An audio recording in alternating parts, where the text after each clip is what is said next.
Buenas tardes, ¿cómo están? Hoy vamos a ver fuerzas estáticas superficiales en superficies sumergidas. Vamos a ver aquí cómo se representa la presión, cómo se transforma en fuerza sobre áreas planas, fuerzas en áreas curvas y por supuesto lo que va a ocurrir después, donde aparece la fuerza de flotación y vamos a estudiar un poquito la estabilidad del cuerpo sumergido. Nosotros tenemos dos tipos de problemas, generalmente, superficies horizontales, donde la presión, si es horizontal y sobre todo si está perpendicular al campo gravitacional, la presión es constante. Y en superficie inclinada, donde obviamente como la superficie no está orientada en la dirección de las aceleraciones, van a ser superficies, digamos, donde la presión va a variar.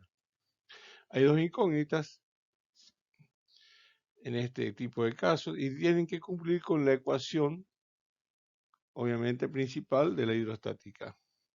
¿Sí? ¿Cuáles son las incógnitas? Generalmente es la fuerza total y cómo actúa esta o en la zona donde actúa esta, que sería la línea de acción. Nosotros vamos a usar dos técnicas para encontrar la línea de acción de la resultante de la fuerza, que son la de momentos, que es el teorema de momentos, que ustedes ya han visto en estabilidad y resistencia a materiales, y otro donde vamos a armar con una figura geométrica el prisma de presión. Fuerza en áreas planas, superficies horizontales, en este caso. Acá es cuando estudiamos qué sucede, cómo se distribuye la presión en una superficie, en el fondo, por ejemplo, una pileta, de un tanque, etc.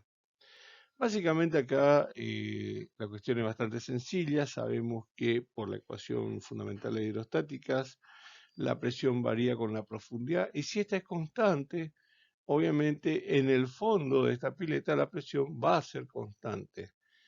Cuando uno aplica la integral sobre la variación o la distribución, uno se queda con que básicamente la fuerza resultante va a ser igual a el peso específico que tiene ese líquido por la profundidad por el área sobre el cual está distribuido.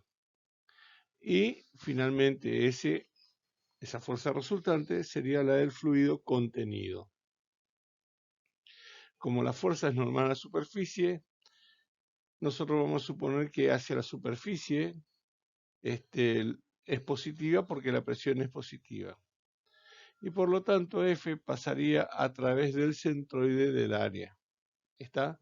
Porque consideramos que la integral está distribuida sobre todo el área, obviamente la resultante en este caso va a pasar por el centroide del área, porque la superficie. ¿Qué pasa cuando la superficie está inclinada? Bueno, nosotros tenemos una ecuación diferencial, por lo tanto la dirección de la fuerza debería ser normal al plano. Sin embargo, la posición donde estaría actuando la fuerza, vamos a tener que hacer una integración para ver la distribución de presiones, ya que la distribución no se hace de una forma constante, sino de una manera lineal. Recuerden que la presión, en este caso, va a ser, va a cumplir con la ley fundamental de la hidrostática. Por lo tanto, la línea de acción la vamos a obtener a través de calcular el momento de la resultante y debe ser igual al momento de la distribución de la presión. Muy bien.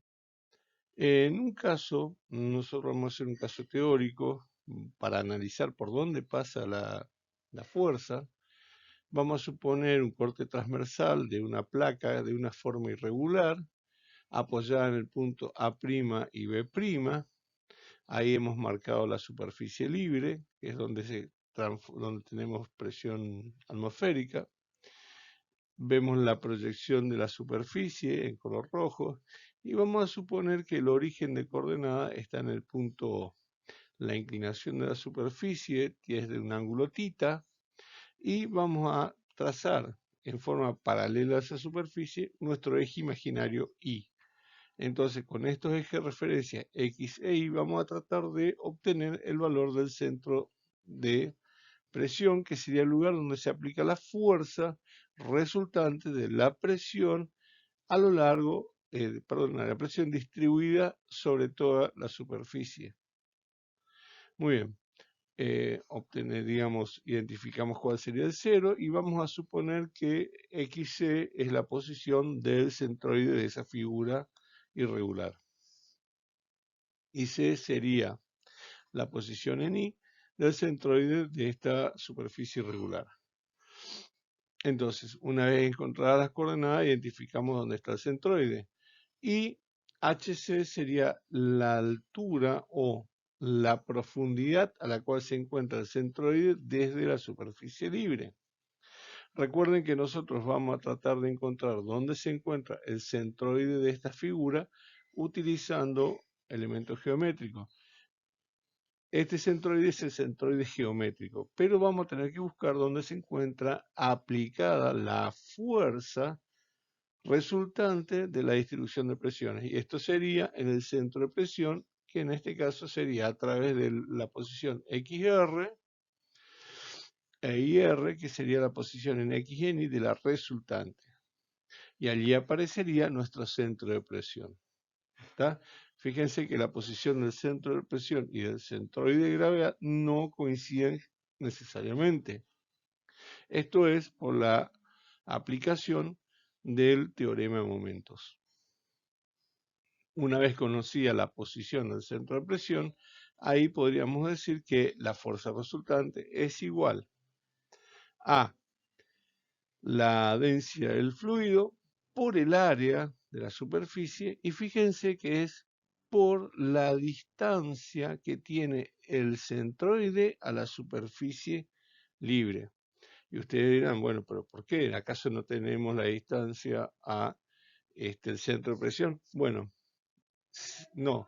Generalmente se puede mostrar que a través de la distribución de la integral nosotros vamos a encontrar que el centroide, básicamente de la figura, la profundidad a la cual se encuentra, me permite obtener un valor que es equilibrado entre la diferencia de presiones de una zona de la superficie hacia la otra. Muy bien. El origen, fíjense, del eje Y está en la superficie libre. Aplicando la integral, como corresponde, y haciendo los reemplazos pertinentes, sabiendo que la presión es igual a la densidad por la profundidad. La profundidad H en este caso va a ser igual a la distancia en Y por el seno de θ por la proyección trigonométrica. Entonces la integral se transforma básicamente en gamma por el seno de θ por la integral de Y diferencial del área. Y si nosotros nos damos cuenta, Y es una de las coordenadas o uno de los elementos con los cuales nosotros vamos a tratar de determinar la variación del área. Entonces, conociendo y sabiendo básicamente que el centroide con respecto al eje Y es igual a 1 sobre el área por la integral a lo largo del área y por el diferencial de A, que se llama momento de primer orden, encontramos el baricentro de la figura o eje, digamos, la coordenada del centro geométrico de la figura. Esto nos sirve a nosotros para poder obtener la primera coordenada. Si aplicamos, digamos, esta relación, podemos encontrar que la fuerza resultante va a ser igual a gamma, peso específico, por el área, por el valor de la coordenada Y del centroide, por el seno de θ. Por lo tanto, conociendo el área, conociendo la posición del centroide, podemos obtener básicamente la fuerza resultante. Y como resultado nos dice que la fuerza resultante, es decir, la fuerza de toda la presión sobre esa placa, va a ser igual a gamma por la distancia o la profundidad que hay de el centroide hacia la superficie libre por el área de la figura. independientemente de que tan irregular sea. Muy bien. De esta manera, y teniendo en cuenta que gamma por H, como ya hemos puesto arriba, es igual a la presión, entonces nos dice la fuerza resultante es igual a la presión en el centroide por el área de la superficie. Ese sería el valor de la resultante, donde PC, como se ve, es la posición la presión en el centroide del área y no es el Partido Comunista como ustedes habrán pensado. Esto nos lleva a que, dependiendo del tipo de área que tengamos que resolver, vamos a tener distintos tipos de momentos de primer orden. Y es importante aprovechar que tenemos las tablas de estabilidad para poder utilizar esta y calcular la fuerza resultante de una placa cualquiera, de forma cualquiera, sumergida, inclinada. ¿Está? Teníamos una placa de tipo triangular. El momento de seguro, también llamado momento de inercia de un área, es el momento respecto a un eje pasando a través del centroide y el eje paralelo. Bueno, esto lo van a ver ustedes en estabilidad. Les comento que es básicamente una propiedad mecánica de distintas secciones y cuerpos. Aparece en este caso, como tenemos ahí, ven, IX igual a IXC más el área por el IC al cuadrado. Eso se llama el momento de segundo orden, y la parte que dice IC al cuadrado por A se llama teorema de Steiner, donde dependiendo de la distancia que tiene la sección con respecto a su eje o su centroide, va a producir un momento, digamos, mayor. Por lo tanto, cuanto más descentrada esté, va a tener un mayor momento de inercia. Esto es bueno, pero también es malo porque puede producir una cierta inestabilidad a través de algo que se llama momento de inercia rotacional o de momentos cruzados. No lo vamos a tocar aquí porque nos vamos a centrar solamente en los momentos puramente lineales y centrados en una placa. Y vamos a utilizar figuras que tienen un eje de simetría, así que básicamente no van a aparecer estos elementos de lo que se llama, teorema de Steiner. El teorema de Steiner también se conoce como teorema del eje paralelo. Muy bien. ¿Qué es el momento de inercia cruzado o momento de inercia centrífugo, se dice a veces? Es una medida de la asimetría del área. Es conocido también como producto de inercia. Cuando este producto de inercia es nulo, nos dicen que la superficie es simétrica. Cuando no es nulo, quiere decir que el área no es simétrica. Eso es básicamente todo. Entonces aquí ya nos explican que si el momento de inercia, el producto de inercia es cero, básicamente tenemos un eje de simetría. ¿Tá? Aquí tenemos la propiedad de las áreas, para el caso de un área rectangular, el caso de un área triangular, el caso de un área circular. Para distintos problemas vamos a recurrir a esta forma. También para los que tienen un cuarto de círculo, un área de tipo elíptica o semicircular, etc. El centro de presión. El centro de presión no está generalmente en el centroide porque la presión se incrementa con la profundidad. La coordenada X del centro de presión se calcula como se calculaba de una forma similar el momento de inercia o el centroide de una figura plana. Pero en este caso se aplica el teorema de momentos. El teorema de momentos se aplica de una forma integral de la forma en que estamos viendo aquí. La distancia al centro de fuerzas por la fuerza resultante va a ser igual a la integral de la distancia, digamos, X, en este caso, que sería la distancia de GI, por la presión por el diferencial de área, que sería un diferencial de fuerza. La integral de este tipo de, la integral de el resultado de esta integral, a mí me va a dar como producto un momento, básicamente, porque presión por diferencial de área es una fuerza elemental, por una distancia me da un pequeño momento, el cual se integra, entonces voy a tener como resultado un momento. El momento de la fuerza resultante va a ser igual a la suma de los momentos de la fuerza distribuida. Teorema de momento. Nosotros conocemos que la suma, que el momento de la resultante es igual a la suma de los momentos de las componentes de un sistema de fuerzas. ¿Sí? O podemos ponerlo de otra manera, que la sumatoria de todas las fuerzas, digamos en el caso de un ayuno resultante, es igual a 0. O en el caso de un ayuno equilibrante es igual a 0. Son distintas expresiones del mismo teorema, el teorema de los momentos.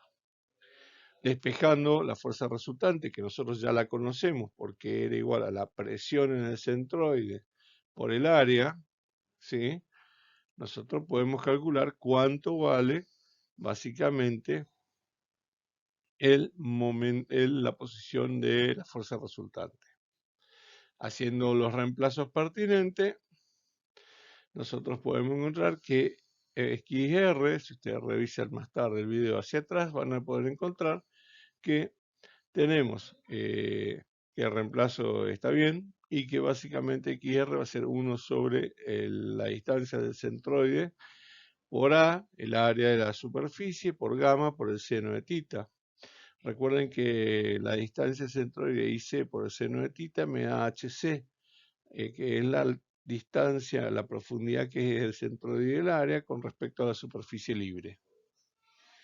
Muy bien. Si nosotros simplificamos gamma por el seno de tita, que también es una constante y está dentro del signo de la integral, nos queda esta ecuación simplificada que me dice que la posición del centro de fuerzas o del centro de presión es igual a 1 sobre la posición del centro de gravedad por el área, digamos, por la integral a lo largo del área del momento o el producto de inercia. ¿Sí? En este caso, X por Y diferencial de área. Entonces, el centro de presión, fíjense que para distintas superficies vamos a tener un producto de inercia y que si el producto de inercia es nulo, me dice que la posición coincide directamente con el eje Y. Si el momento de inercia, si el producto de inercia no es nulo, quiere decir que esa superficie es irregular. Eso por lo que ya hemos visto, básicamente. Y al existir un producto de inercia, fíjense que nos queda el valor del momento del producto de inercia por Steiner. ¿Sí? Haciendo los despejes y los reemplazos necesarios, podemos encontrar que básicamente la posición de la resultante, fíjense, termina siendo el producto de inercia sobre la posición del centroide en I por el área más el valor del centroide. ¿Está? Entonces, si hay un valor no nulo del producto de inercia, entonces voy a tener una discrepancia entre la posición de la resultante del centro de presiones con la posición de X del centroide. Es decir, que en ese caso estarían alineados, no quiere decir que coincidan. Coincide la coordenada en X, pero no va a coincidir la de Y. Ténganlo presente a esto. Para IR se hace exactamente lo mismo, se obtiene la suma de momentos, hacemos el mismo tipo de reemplazos, aplicamos las mismas ecuaciones, hacemos la misma simplificación y nos queda, fíjense, momento de inercia con respecto al eje X. ¿Está? Y la distancia, básicamente la posición de la resultante en Y va a ser igual al momento de inercia con respecto al eje X, dividido la posición del centroide en Y por el área. ¿Sí? Se puede aplicar el momento de Steiner perfectamente y por teorema de Steiner nosotros podemos encontrar un corrimiento. En este caso no va a ocurrir difícilmente porque para que el momento de inercia con respecto a X sea 0, pues la superficie debería tener un área cero. En lo que sí nos muestra aquí que es muy sencillo calcular, digamos, cuál es el momento de inercia con respecto al eje X, porque el momento de inercia con respecto al centro de gravedad, ya viene de tabla. Simplemente tengo que sumarle la distancia de la posición del centro de gravedad al cuadrado por el área para obtener el valor de inercia necesario para obtener I sub R.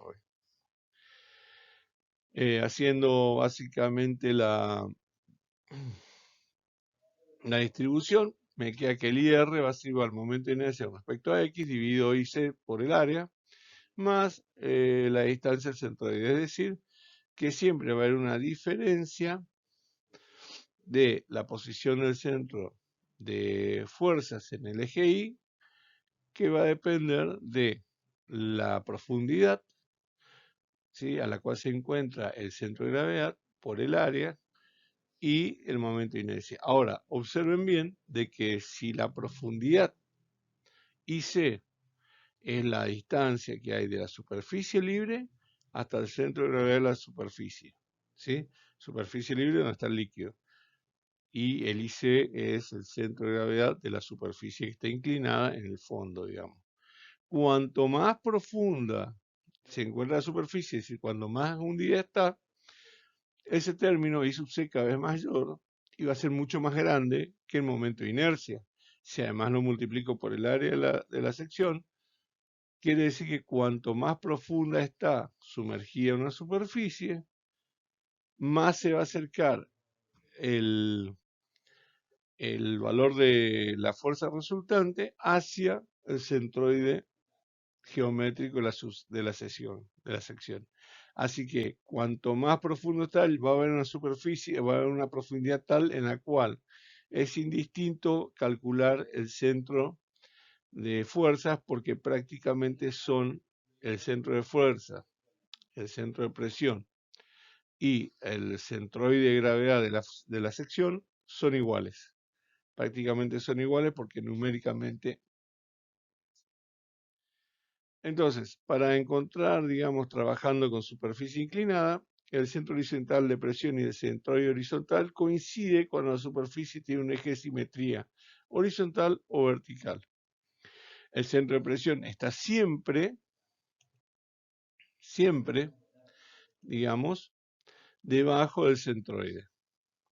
La distancia vertical entre el centroide y el centro de presión decrece como la superficie sumergida profundamente en el centro. Eso quiere decir que este valor ahí debería ser, sí, es mayor que 0, pero lo que está sucediendo es que IC aumenta tanto que va a hacer que este valor se vuelva nulo, ¿sí? ¿Y qué pasaría con una superficie libre? Bueno, si en una superficie libre, es decir, no conozco mi referencia hacia dónde está, tengo que encontrar más o menos algún valor donde yo conozca la presión y referir todas las presiones a ese valor. No hay, digamos, gran fuerza, no hay mucha ciencia en esto. Difícilmente tengamos un problema donde no conozcamos dónde se encuentra la superficie libre. Este es un ejemplo que se utiliza a momentos. Una compuerta elíptica cubre el extremo de una tubería de 4 metros de diámetro. Si es elíptica, la superficie esta es una elipse y vamos a tener que usar momento de inercia de una elipse. ¿Qué fuerza normal F aplicada en el fondo de la misma es requerida para abrirla cuando el agua está 8 metros arriba de la tubería y esta está abierta a la atmósfera en el otro lado? Desprecie el peso de la compuerta. Muy bien, el esquema de solución, ¿sí?, ahí tenemos el diagrama, es primero calcular la magnitud de la fuerza aplicada por el agua, es decir, ya conocemos la fuerza, porque sabemos que podemos calcular cuál es la profundidad a la cual se encuentra el centro de gravedad de la elipse y por lo tanto podemos calcular la fuerza resultante del agua sobre la superficie. Luego debemos calcular la fuerza resultante. La elipse tiene un eje de simetría, por lo tanto, lo único que tenemos que calcular sería el XR, el I sub R, que es cuál es la diferencia que tiene con el centro de gravedad de la figura, la posición del centro de presión. Y usamos F, o sea, para calcular F, la fuerza en la cual debo abrir la compuerta, la calculo utilizando el teorema de momento. Es decir, momento por la distancia a la bisagra de la fuerza de presiones tiene que ser igual a la fuerza F por el diámetro mayor de la elipse. Entonces, bueno, nosotros sabemos que Fr igual a la presión en el centroide por el área de una elipse es igual a pi por el área, el diámetro mayor por el diámetro menor,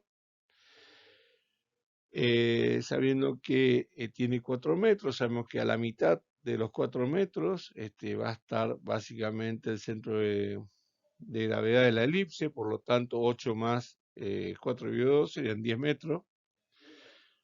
Entonces es la profundidad del centroide, la presión en ese caso, que es gamma por el H sub C, sería multiplicar los 1000 kilómetros cúbicos por 10, nos daría 10.000. La fuerza resultante sería básicamente gamma por H sub C por pi por A por B. Bueno, ahí tenemos la multiplicación. Había multiplicado también por la gravedad. Eso nos da 9.800 newtons sobre metros cúbicos. Está bien newton, porque recuerden que gravedad es kilogramo por metro sobre segundo cuadrado. Entonces newton, tenemos ahí los 9.800 newton por 10 metros por pi por 2,5 por 2 metros, y eso da 1,54 meganewton de fuerza resultante. ¿Está? Tenemos las dimensiones de la compuerta, básicamente nos dice que el semidiámetro mayor es 2,5 metros y el menor es 2 metros, por lo tanto esto tiene 5 por 4 básicamente, ¿sí? 5 por 4. Ahora vamos a localizar la fuerza resultante. Lo que se hace es básicamente calculamos el centroide, ya más o menos tenemos ubicado su posición. Hay que proyectar el valor de los 8, sabemos que era 10 más 12,5, serían 12,5 metros. La distancia de la superficie inclinada, básicamente podemos calcular el ángulo θ, pero bueno, siguiendo los datos que tenemos que calcular la distancia inclinada a la superficie. Ya sabemos que la posición de la fuerza, el IR, por donde pasa el centro de presiones, menos el centro de gravedad, va a ser igual al momento de inercia con respecto a uno de los ejes, al eje mayor sería en este caso, al eje menor, y dividido el área por la distancia centroide. Utilizando, como ya conocemos el valor del momento de inercia y conocemos el valor del área, nosotros vemos que es ρ por b al cubo sobre 4. El área es pi sobre pi por a por b. ¿Sí? Cuando reemplazamos, podemos simplificar pi con pi, a y b. Me queda a cuadrado sobre 4 por ic. Calculamos la diferencia y obtenemos cuánto vale la diferencia entre el centro de presión y el centroide. XR ya sabemos vale 0. ¿Por qué? XR y XC tienen la misma coordenada, no es que vale 0. Está la diferencia entre los vale 0 porque como la superficie tiene un eje de simetría, el valor de la posición del centro de presiones con respecto al eje X coincide con la posición, digamos en X, del centroide.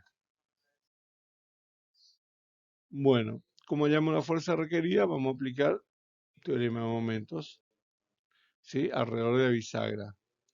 Nosotros sabemos que el momento alrededor de la bisagra debe ser 0, por lo tanto va a ser fuerza, digamos, para abrir la compuerta por la longitud total de la compuerta, menos la fuerza resultante por la longitud que hay al centro de presión, la distancia del centro de presión. Entonces, ya sabemos que la longitud al centro de presión es 2,625 metros, ¿sí? Y la longitud total son, si mal no recordamos, 5 metros. Entonces, la fuerza requerida va a ser despejando esto, fuerza resultante por la longitud, digamos, al centro de presión, o la distancia del centro de presión, dividido 5 metros. Por lo tanto, nos dice que la fuerza requerida para abrir son de 809 kilonewton. Fíjense que estábamos hablando de 1,5 meganewtons y vamos a usar una fuerza que es un poquito mayor que la mitad. ¿Eso por qué se da? Bueno, ustedes ya lo saben, por la ley de la palanca. Cuando tengo un mayor brazo de palanca voy a necesitar menos fuerza para equilibrar. Como estamos prácticamente a una distancia que es casi el doble, donde se aplica la fuerza sobre la superficie, obviamente vamos a tener una fuerza que va a ser casi la mitad. Muy bien. La magnitud promedio de las fuerzas de presión está generalmente en el centroide de presión. La posición horizontal de las fuerzas de presión que estaba de presión estaba sobre el eje X, donde está la coordenada del centroide. ¿Por qué? Bueno, eso ya lo vimos porque la figura tiene un eje de simetría, por lo tanto, van a coincidir. Entonces, la respuesta es la compuerta asimétrica, al menos respecto a unos ejes centroides. La posición vertical de la fuerza de presión está debajo del centroide. Y eso ya lo vimos porque al calcular dónde se aplica la fuerza de resultante, vimos que depende de la profundidad a la cual se encuentra el centroide. A menos que la profundidad sea muy, muy alta, estos puntos, tanto el centro de presión en I como el centroide de gravedad en I, no van a coincidir. ¿Mm? Entonces, ahí dice la presión aumenta en la profundidad, pero básicamente ustedes ya saben, si vamos a la fórmula, necesitamos, para que coincidan, debe ser a una profundidad tal que pueda volver prácticamente despreciable el cociente entre el momento de inercia de la superficie con respecto a un eje, dividido la profundidad del centro de presión, a la profundidad a la cual se encuentra el centro de gravedad. El prisma de presión es una aproximación simple que trabaja bien para áreas de espesor constante, generalmente lo que estamos pensando áreas rectangulares. Si se requiere la posición de la fuerza resultante y el área no interesa la superficie libre, no intersecta, perdón, la superficie libre, entonces el momento de inercia es simple y el prisma de presión básicamente se basa en lo siguiente. Yo tengo una distribución de la presión que si yo lo veo tal cual como tengo en la figura, parece un prisma. Entonces voy a tener una presión más alta en un punto y una presión más baja en el otro. Y fíjense que forma parte de un trapecio. Si eso yo lo extiendo con un valor unitario de profundidad, ese trapecio, al darle volumen unitario, se me va a transformar en una especie de cuña en una especie de prisma. Por eso se llama prisma de presión. Está aplicado sobre una superficie, que generalmente es una superficie irregular. Fíjense que acá la idea del prisma de presión es que la fuerza se puede representar como un prisma. Básicamente tenemos valores aquí que nos van indicando la profundidad y los valores los sacamos como de costumbre utilizando la ecuación fundamental de aerostática, gamma por las profundidades, ¿sí? Entonces al aplicar la fórmula, el diferencial de fuerza va a ser igual básicamente a gamma por h por el diferencial del área. Por lo tanto, es un diferencial de volumen. Lo que me dice a mí que la fuerza básicamente va a ser igual al volumen del prisma de presión.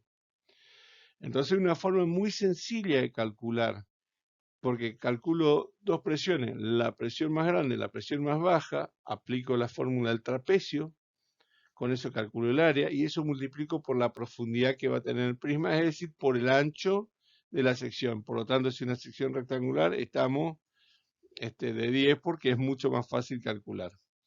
Cuando esto no es así, tenemos la fórmula allá abajo donde habría que hacer una integración.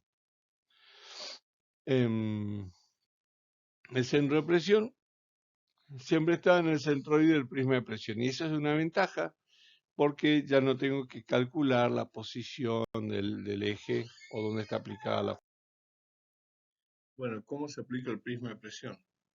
En este caso tenemos una represa, tenemos los datos de profundidad máxima de 10 metros, tenemos el ángulo θ que forma una pared de la represa con la vertical y vamos a tratar de obtener el valor de la fuerza resultante y aplicaremos el prisma de presión. Como ustedes pueden ver, allí en el fondo de la represa aplicamos la fuerza resultante, que sería básicamente la presión del fondo. Y como la represa comienza, nuestro prisma tiene forma de triángulo, porque comienza en la superficie libre, vamos a tener un prisma triangular, básicamente, sección triangular y una extensión que va a valer por el ancho de la represa. Allí formamos el prisma con las dos caras triangulares, el ancho, que es una superficie rectangular, conocemos la altura por trigonometría, que conocemos el ángulo θ, y el ancho, que es W. Con estos datos, conociendo base por altura, que sería el área del triángulo, por el ancho, nos daría básicamente el volumen del prisma. Y el volumen del prisma va a ser igual a la fuerza resultante aplicada del prisma de presión. Fíjense que es mucho más sencillo calcular con el prisma de presión la fuerza resultante. Y como la figura es un triángulo, y suponemos que es más o menos una profundidad importante, sabemos que la fuerza resultante estaría aplicada muy cerca del centro de gravedad del prisma de presión. Por lo tanto, la fuerza resultante en este caso va a ser igual al volumen del prisma. El volumen del prisma lo calculamos con los datos que ya poseemos y nos va a dar como resultado 26 meganewton. Cualquier cosa, si ustedes quieren revisar los cálculos, pueden retroceder el video. Segunda aplicación, una compuerta rectangular, ¿sí? Fíjense que nos dice que tiene 4 metros por 5 metros sería de ancho, una bisagra y aplicaremos el prisma de presión. Determinamos la recta de acción que tiene la misma inclinación que la compuerta, donde corta la superficie libre y luego vamos a tratar de determinar cuáles son los valores de la presión, ¿sí? Y su variación para poder generar el prisma. En este caso, nuestro prisma va a tener una sección trapezoidal, ya que la presión cerca de la bisagra va a ser mucho menor que la presión, digamos, donde finaliza la compuerta en la base del conducto rectangular. La forma del prisma, ahí está, gamma por 12 metros, que sería la profundidad a la cual se encuentra la base, y gamma por 8, que sería donde se encuentra la bisagra. La longitud total serían 5 metros, ¿sí? Recuerden que tiene un ancho de 5 metros. Habría que calcular acá cuántos metros tiene la compuerta, la longitud, digamos, y la magnitud de la fuerza va a ser igual a este volumen. Fíjense que el ancho es 4 metros, 5 metros es la longitud de la compuerta, según estos datos, y la fuerza resultante va a ser igual al volumen del prisma de presión. Calculando luego cuánto da, tiene como valor 1,96 meganewton.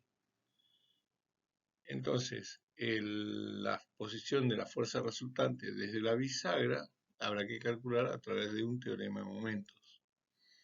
Una forma de hacerlo es partir al prisma de presión en dos prismas, ya que como se puede partir en dos triángulos, la superficie prismática, la superficie trapezial, La idea sería aprovechar la simetría o los conocimientos que tenemos sobre la posición del centroide de gravedad de un triángulo para calcular aproximadamente cuál es la posición de la fuerza resultante, medida de la bisagra.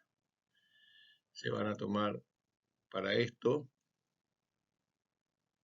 las fuerzas, digamos, que se aplican en cada uno de estos prismas por la distancia a la bisagra, respectivamente desde el centro de gravedad de cada uno de los triángulos. Y eso nos va a dar aproximadamente 2,66 metros. Entonces ya tenemos a qué distancia la bisagra está actuando la fuerza resultante. Muy bien, cuando trabajamos en superficies curvas, nosotros vamos a encontrar que estas superficies van a tener una componente horizontal y una componente vertical. Para nosotros entonces, estas componentes vamos a tener que calcular de lo que ya conocemos. ¿A qué es igual la componente horizontal de la fuerza de presión en una superficie curva? Bueno, ustedes piensen que la superficie curva, si está cerrada, va a ser igual a la proyección de las fuerzas de presión en el plano vertical. Es decir, la componente horizontal básicamente es proyectar cada una de las fuerzas de presión en el plano, está mal eso, en el plano horizontal, porque la componente horizontal queda en el plano horizontal. El centro de presión sería usando un momento de inercia o la técnica del prisma de presión que ya conocemos, y la componente horizontal de las fuerzas en la presión de un cuerpo cerrado, es decir, cuando yo tengo un cuerpo que está cerrado y yo hago la sumatoria de todas las presiones, obviamente me tiene que dar cero porque recuerden que para las superficies horizontales, las presiones a ambos lados de una superficie o de una curva cerrada va a dar como resultante cero, porque están todas a la misma altura y entonces generan toda la misma presión. Eso si yo interpolo todas las componentes horizontales, obviamente la sumatoria alrededor de un cuerpo cerrado, independientemente de la forma que tenga, nos va a dar cero. Muy bien. ¿Cuál es la magnitud de la componente vertical de las fuerzas de la tasa? Bueno, acá es algo bastante sencillo. La fuerza es igual a la presión por el área. Nosotros sabemos que la presión depende de la altura y que la fuerza, de acuerdo a lo que ya vimos del prisma de presión, va a ser igual al volumen que tiene eso por el peso específico. Y eso no es nada más y nada menos que el peso que va a tener ese líquido almacenado en la taza. ¿Qué pasa si la taza tiene la inclinación? Pasa exactamente lo mismo. O sea, la fuerza que va a ejercer la taza en la superficie inferior va a ser igual al peso de todo el volumen del líquido, más el peso del recipiente, por supuesto. Entonces, la componente vertical de la fuerza de presión en una superficie curva es igual al peso del líquido verticalmente sobre la superficie extendida hasta la virtual o real superficie libre. Lo que me está queriendo decir con esto, hasta la virtual o real, básicamente tengo que ir hasta un valor en una superficie donde yo conozco el valor de la presión. En la superficie libre, el valor que yo conozco es presión atmosférica.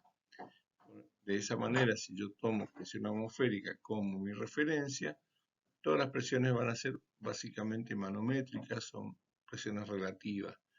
Si no conozco el valor de la presión o de la superficie, no conozco la distancia de la superficie, puedo conocer la distancia, un valor a una profundidad donde la presión es conocida. Entonces ahí yo voy a tener una superficie de referencia que me va a dar, digamos, una superficie virtual o real. Conociendo en realidad la presión en algún punto de ser un líquido, ya estoy conociendo la distancia a la cual me encuentro de la superficie libre. Muy bien, la fuerza en superficies curvas, en este caso un ejercicio, y se hallar la magnitud resultante en una sección de arco circular de 1 metro de ancho, quiere decir que esto es un arco circular, una chapa doblada en semicírculo que tiene 1 metro de ancho. Es decir, yo tengo una chapa de 1 metro por quién sabe cuánto vale el arco de círculo, la hice un proceso de rolado y la transformé en un arco de circunferencia. Recuerden bien porque parte de una superficie rectangular.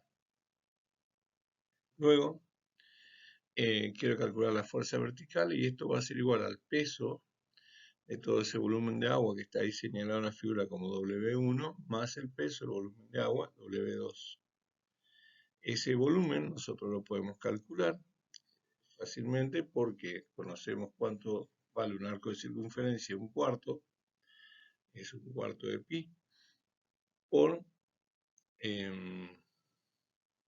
sea, el radio al cuadrado, eso nos va a dar el área, un cuarto de circunferencia, por el ancho. En este caso tiene 1 metro aproximadamente. Luego, calculando eso por gamma, que es el peso específico del agua, vamos a tener los valores y finalmente la fuerza vertical va a ser de 89,7 kN. La fuerza horizontal sería la fuerza en el centroide de presión multiplicado por el área. Y la presión en el centroide va a ser igual a gamma por la profundidad a la cual se encuentra el centroide de la superficie.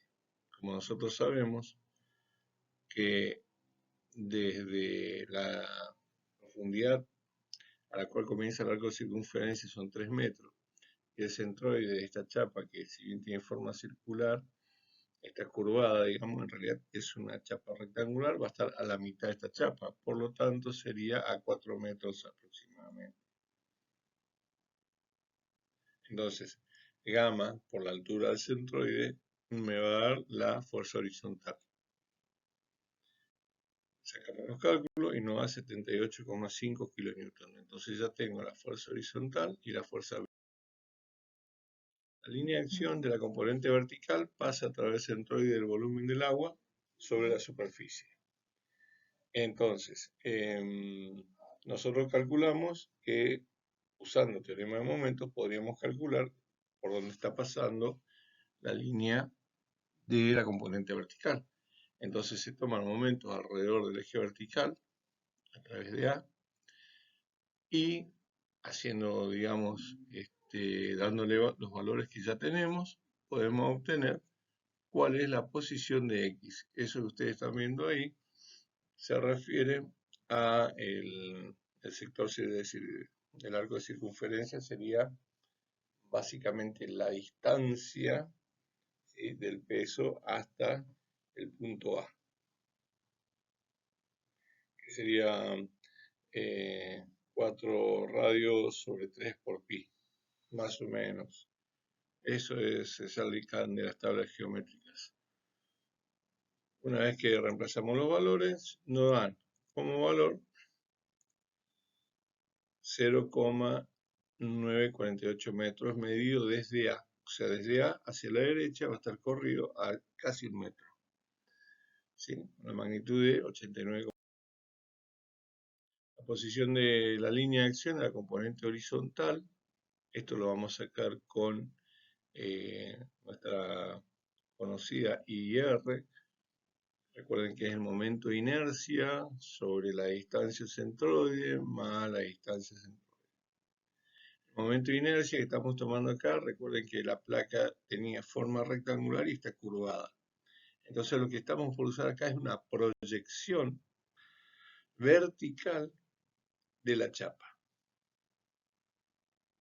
Entonces asumimos la chapa está en posición vertical y vamos a tomar esa proyección y con esos valores vamos a calcular el momento de inercia de la chapa, que es el momento de inercia de una sección rectangular. Eso lo vamos a dividir por la distancia del centroide, que serían 4 metros, y le vamos a tener que sumar la distancia de la superficie libre del centroide, que son 4 metros. Y esto nos va a dar un valor de aproximadamente 4,083, casi 4,1 metros. Fíjense que los valores son relativamente cercanos, ya teníamos corrido casi 1 metro la posición de la componente vertical y ahora tenemos casi a 4 metros la posición de la componente horizontal. Con estos valores ya tenemos la posición horizontal, la posición vertical, perdón, la componente horizontal y vertical. Podemos calcular por Pitágoras el valor de la resultante.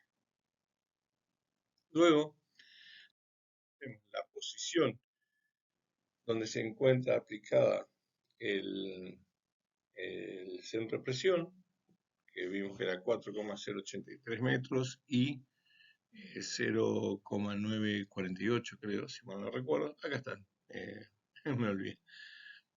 Entonces podemos calcular dónde está el punto del centro de presión. Fíjense que el centro de presión no está sobre la superficie, sino está a una determinada distancia, pero pasa a través del centro del arco de la circunferencia.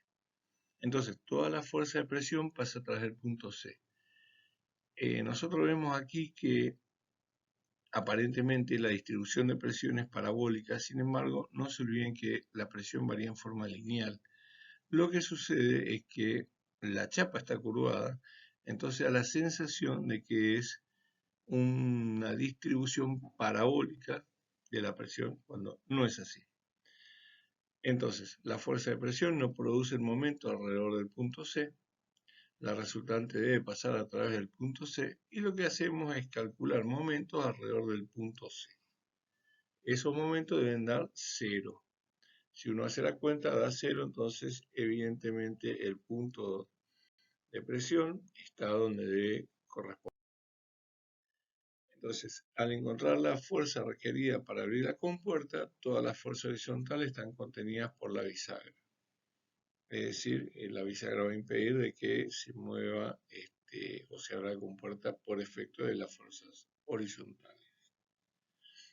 Entonces, solamente hay que tomar en cuenta las fuerzas verticales. Eso es lo que nos está queriendo decir este planteo. Entonces, la fuerza de presión y F pasan por O. Sí, eso ya lo sabíamos por lo que habíamos visto recién. Entonces, la bisagra contiene solamente fuerzas horizontales, o sea que las fuerzas horizontales no hay que usarlas para el cálculo. Acá debemos usar que la fuerza F va a tener que ser igual a la sumatoria de las fuerzas verticales. Entonces, si tomamos momentos, nosotros sabemos que va a haber momentos con respecto a las componentes de la fuerza al punto de la bisagra, tiene que ser igual a la fuerza necesaria para abrir por la distancia a la bisagra, que en este caso son 2 metros.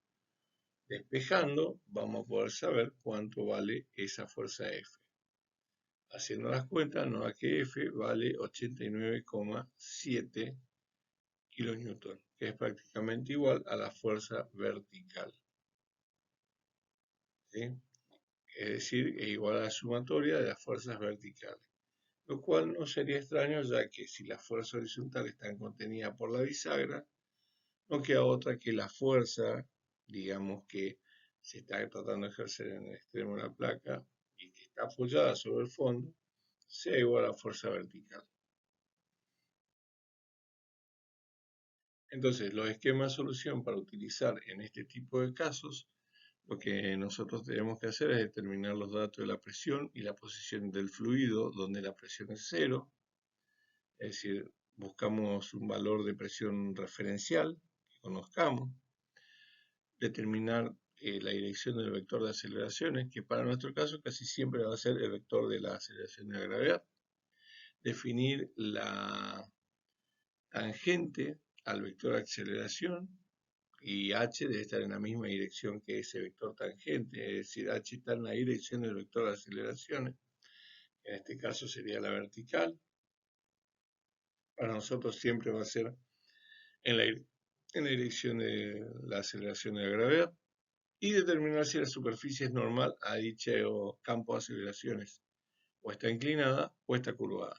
Dependiendo de cada uno de los casos, voy a aplicar un determinado tipo de resolución. Haciendo un sumario muy rápido, las fuerzas causadas por la gravedad o la aceleración total en superficies sumergidas, nosotros vamos a tener superficies horizontales que son normal a la aceleración total, superficies inclinadas cuya coordenada tiene origen en superficie libre. Casi siempre nuestra o una superficie donde conozco la presión y la voy a tomar como presión de referencia. Siempre vamos a utilizar que la fuerza resultante va a ser igual al peso específico por el volumen. Prácticamente, H por A me da una especie de volumen.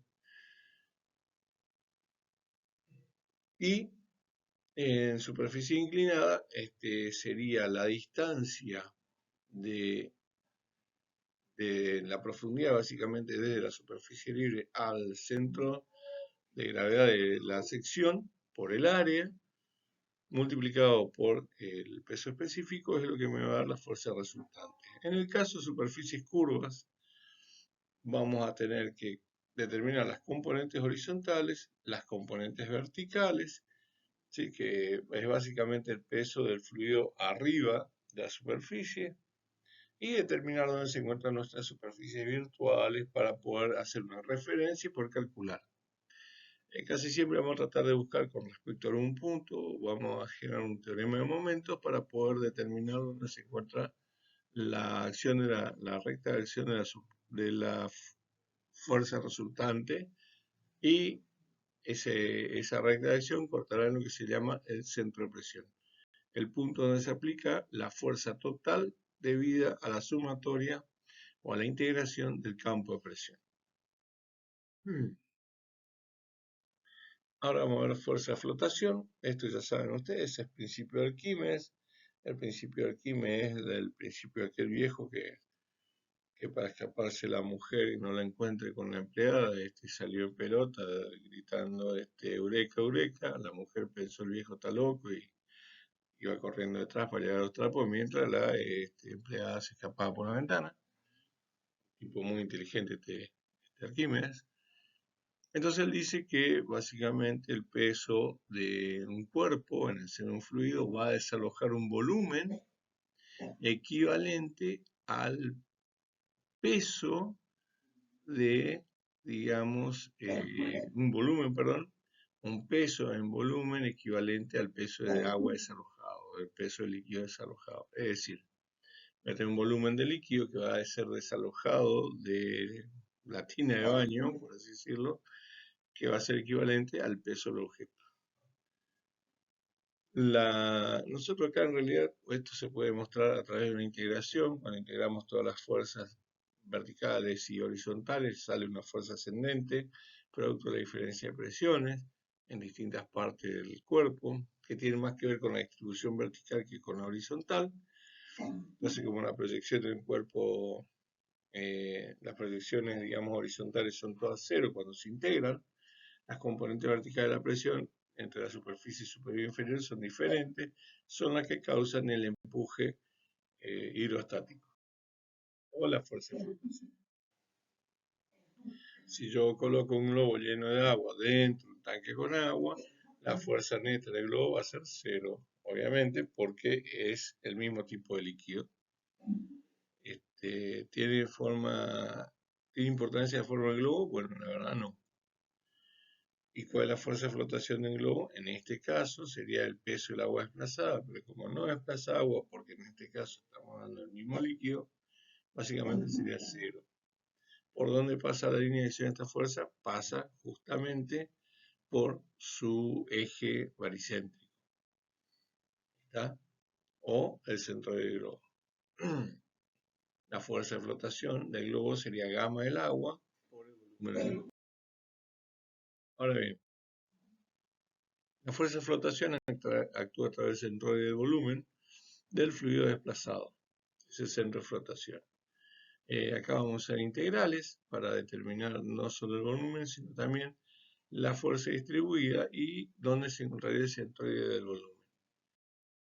Ahora hemos visto las integrales, ya sabemos que es una especie de primer momento o segundo momento, pero en este caso será el momento de determinado volumen con respecto al centroide.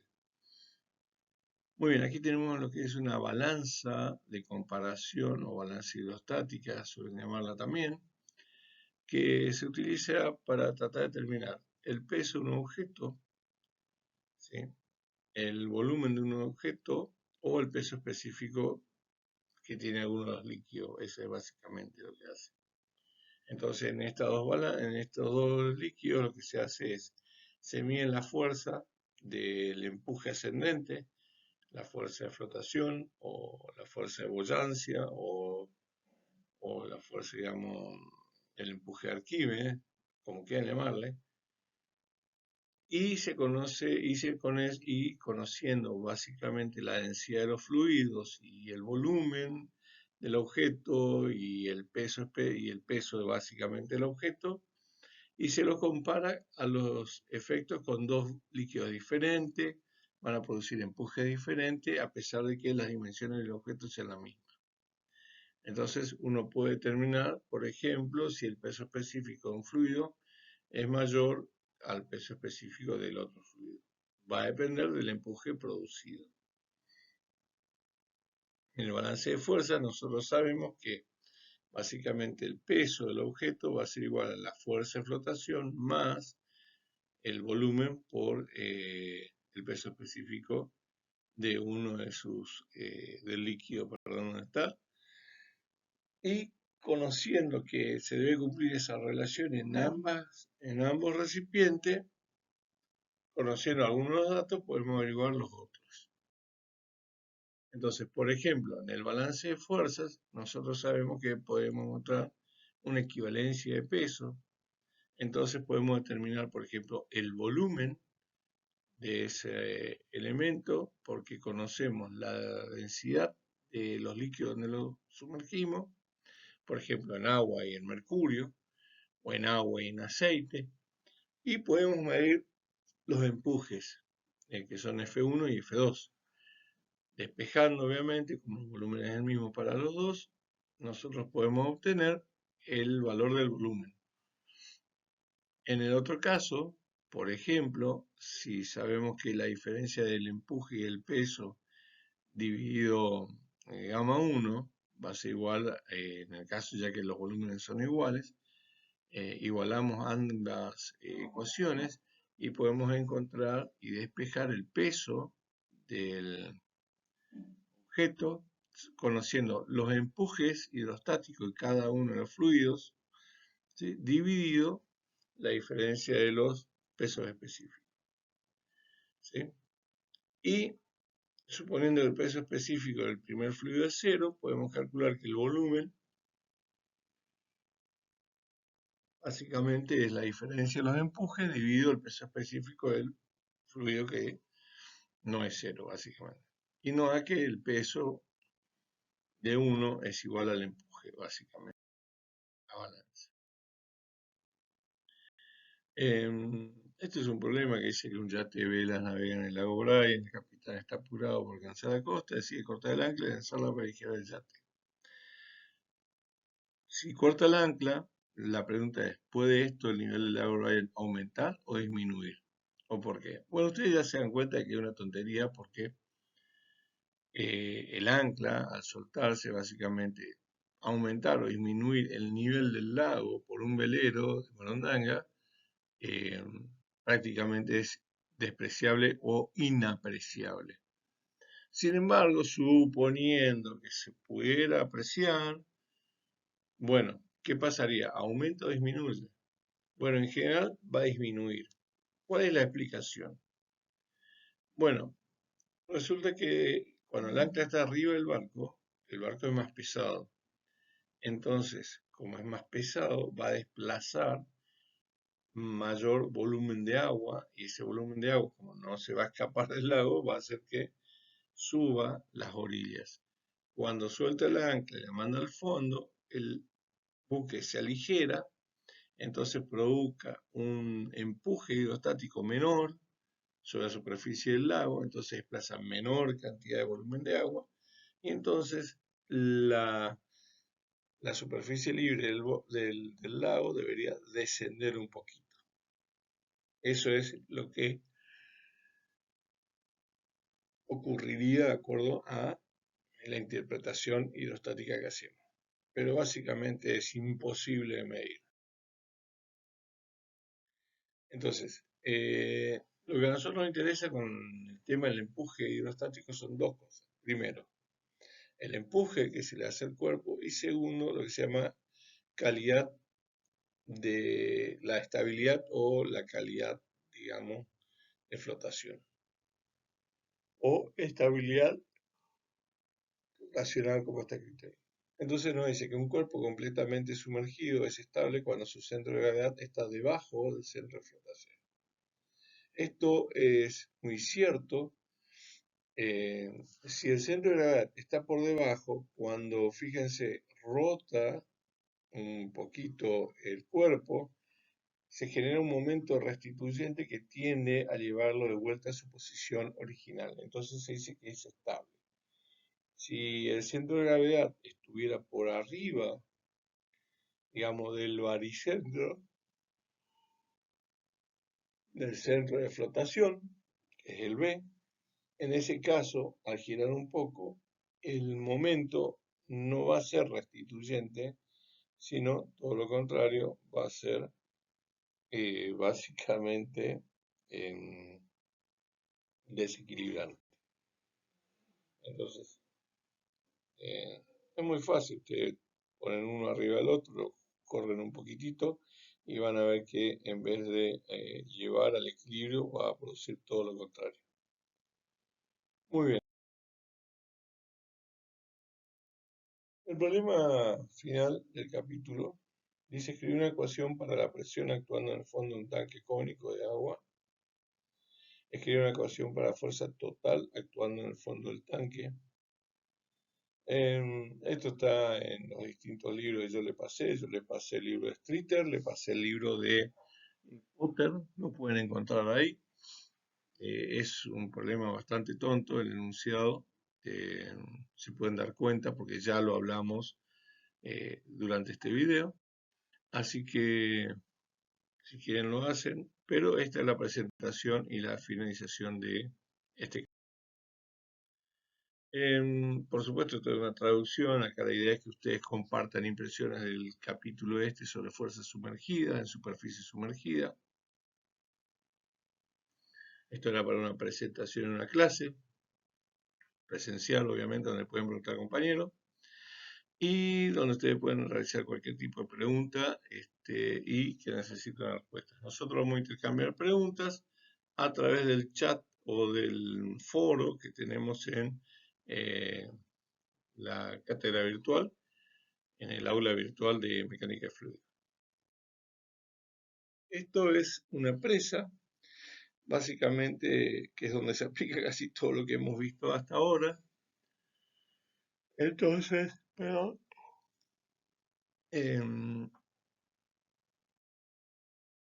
fíjense que acá están las compuertas de la represa, tiene una forma curva, algo ya se estarán olfateando ustedes, por lo que acabamos de ver de superficie sumergida es curva, y la idea es que se realice el menor esfuerzo para trabajar con estas compuertas. Aquí vemos otra imagen de las mismas compuertas. Ustedes piensen de que una cosa es tratar de levantar con la palanca, digamos, estas compuertas. Hay que tener increíble Hulk a ver si las puede levantar las compuertas o bajarlas.